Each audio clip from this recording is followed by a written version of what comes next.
Seja muito bem-vindo a mais um vídeo deste canal. Eu sou o professor Enéas, este é o canal Agora é Só Praticar. Você chegou num vídeo que é uma série de vídeos. Nós estamos estudando o capítulo não, eu já falei isso umas 3 vezes, ia falar o livro de 2 Samuel e falei o capítulo. Nós estamos aqui num devocional sobre o segundo livro de Samuel. Chegamos no capítulo 22, já tem uma lição aqui que eu compartilhei contigo sobre Deus. A gente tem que dar todo louvor a Deus, Deus é digno de todo louvor, mas tem uma segunda lição que eu gostaria de compartilhar contigo, que vai também de encontro, vai ajudar a fortalecer aquela lição, que é o seguinte: nós precisamos exercitar a contemplação. Não sei se ainda se vai ser o tema desse vídeo, né? O título eu vou pensar, mas eu gostaria de compartilhar isso contigo. É um salmo, é poesia, a gente lê, a gente não consegue entender muito. Não significa que o fato de eu ter um esclarecimento sobre esse salmo significa que eu entendi todos os outros. A gente lê salmo e fica sem saber muito o que significa. Tem uns 4, 5 salmos de bolso que a gente leva, né? O Senhor é meu pastor, aquele que habita no esconderijo do Altíssimo, e o restante é uma leitura que para a gente às vezes se perde por causa da poesia, do contexto. Mas poesia, arte, natureza, ela requer contemplação. E às vezes nós estamos tão agitados, tão corridos, tão pragmáticos. Eu quero algo prático, algo instantâneo, que eu não tenho tempo para contemplar. Até diminuir o ritmo de voz, que é propositalmente, né, o ritmo aqui. A gente precisa de um pouco de contemplação. Isso vai, inclusive, ajudar no relacionamento que nós temos com Deus. Em Romanos, o apóstolo Paulo fala que Deus ele se revela por intermédio da natureza. Qual foi o último dia que você parou para contemplar a natureza? Se Deus se revela ali, é provável que se você parar e olhar um pássaro voando, prestar atenção nos detalhes de uma árvore, na silhueta de uma montanha longe, o pôr do sol, se você entrar um pouquinho nisso, é provável que você veja Deus, que você sinta uma paz. É claro que o próprio texto deixa claro que a partir disso, alguns homens equivocadamente foram fazer isso, prestar atenção nisso. Jó também fala isso, e eles foram então dar louvor à criatura, que é tudo criação de Deus. Foi dar louvor ao sol, aos astros, foi dar louvor a quadrúpedes. Então isso não é sobre dar louvor a ele. Na lição anterior a gente viu, Deus, só Deus é digno de todo louvor. Mas isso não impede que nós contemplemos a obra de suas mãos. Isso ajuda a gente até a se comunicar com ele. Por que isso é uma lição dentro do capítulo 22? Primeiro porque é um salmo, é uma poesia. Então, a gente precisa criar esse hábito. E vos fala alguém aqui que precisa melhorar também.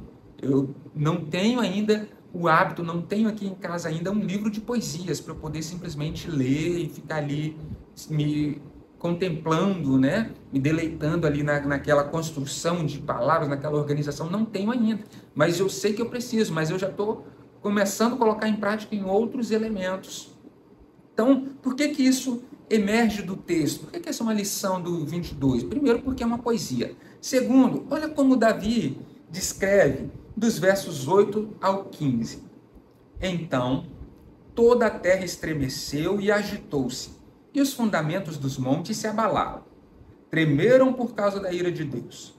Das suas narinas subiu fumaça. Da sua boca saíram brasas vivas de fogo devorador. Ele rompeu os céus e desceu. Nuvens escuras estavam sob seus pés. Montou um querubim e voou, deslizando sobre as asas do vento. Fez das trevas um manto no qual se ocultou. Das nuvens escuras carregadas de água, o abrigo que o envolvia. Com o fulgor da sua presença, as nuvens se desfizeram em granizo e raios.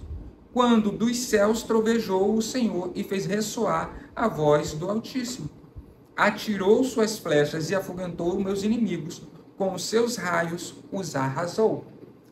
Eu ainda vou fazer uma pesquisa um pouco mais aprofundada sobre isso para comparar se a inspiração que eu tive é exatamente a inspiração histórica e de outras pessoas. Mas quando eu li isso aqui, eu simplesmente vi Davi olhando para uma tempestade. Quando ele fala que das suas narinas saía fumaça. Aqui a gente está numa localização hoje que a gente consegue ver, às vezes, essa formação, as nuvens se juntando, ficando preto e vindo com uma certa velocidade, e aí raios, relâmpagos, trovões. Então, quando ele fala de fogo devorador, brasas vivas, são os relâmpagos, são os raios, trovões, a própria escuridão. Ele se escondeu na escuridão, era nuvem, aquela nuvem que vem e o céu fica todo preto e muda o cenário. Era simplesmente isso. Vê se faz sentido para você. Davi está fugindo, ele se escondeu na caverna. Se você ver um vídeo a respeito sobre isso, vou deixar um vídeo aqui na descrição para você poder assistir, se você não viu ainda na outra lição. Então ele se escondeu no penhasco e falou, Deus me livrou. E então ele está lá no penhasco, é meio alto, ele está olhando, os inimigos provavelmente estão vindo atrás dele. E aí, claro, ele tinha algumas estratégias dentro da caverna, mas os inimigos vão alcançar ele. E de repente, o tempo começa a virar, começa a fazer ali vai chover então. Então começa a vir uma nuvem negra, começa a fazer relâmpago, começa a vir aí aquela nuvem que está vindo de um lugar específico, então toma todo o céu e aí fica escuro, aí começa a chover granizo, começa a trovejar raio e os inimigos simplesmente voltam. E Deus o livra, e ele fica na caverna resguardado, os inimigos não vão alcançar. E ele vai descrever isso como? Eu estava fugindo e aí uma chuva forte veio, uma tempestade, meus inimigos desistiram de me alcançar? Não, ele começa a falar isso. Que das suas narinas subia fumaça, os trovões abalaram os montes, os fundamentos da terra.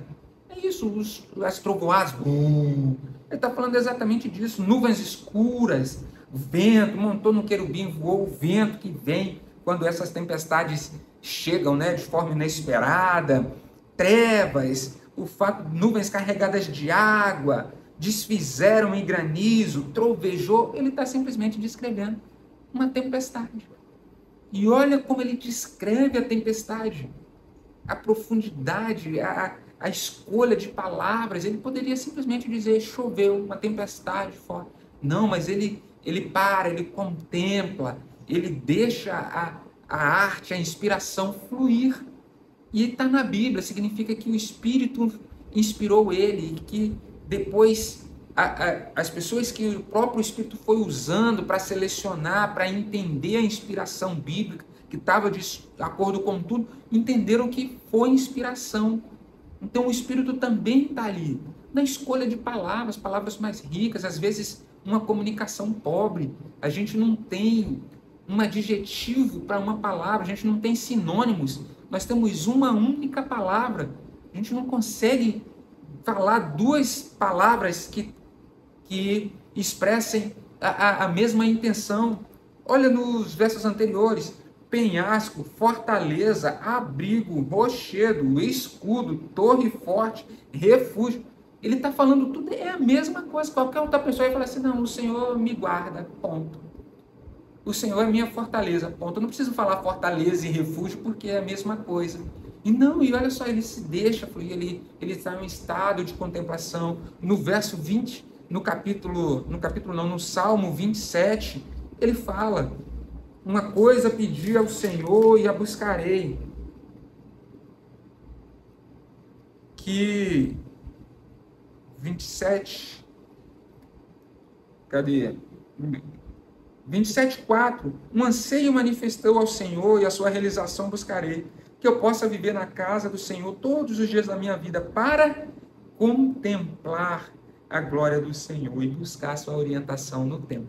Então, a dica de hoje, a lição de hoje é essa. Eu calmo 10 minutos aí contigo para te falar isso. Abre espaço na sua agenda para contemplação e você vai ver coisas extraordinárias acontecendo. Você vai ter vai ver o mundo com um outro óculos, com um outro prisma, e você vai perceber o quão maravilhoso é Deus e vai ficar mais fácil dar louvor a Ele. Agora é só praticar.